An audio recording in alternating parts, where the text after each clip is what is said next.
Исках да ви покажа едно удобство, което сме си направили за нашия гараж. Директно излиза на дисплея на колата, която поддържа Apple CarPlay или Android Auto. Можеш да си ползваш директно бутона на дисплея на колата. Не е нужно никакви дистанционни и допълнителни неща.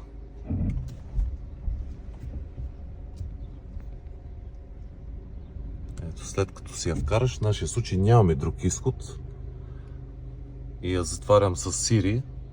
След като е отворена, пак с дисплея на колата, си го затварям. Има и възможност гласово, през приложението също да се създаде бутон. Но страшно удобно, понеже не се използват никакви дистанционни и може да си отваряш директно от дисплея на колата. Дори не е нужно и телефона да си вадиш за коли, които си имат Apple CarPlay или Android Auto. Дори когато наближиш дома, тя те локализира къде си и може автоматично да те подкани дали да ти отвори вратата. Ето отново.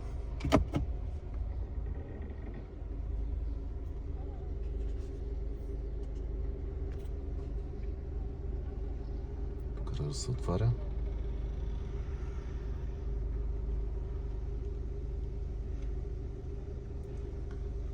В моят случай вътре ми седи хъба на Apple, който е една тон колонка. Когато вкарам колата, пак с Siri, тон колонката приема командата и я затваря. Не е нужно даже и телефона да си вадя.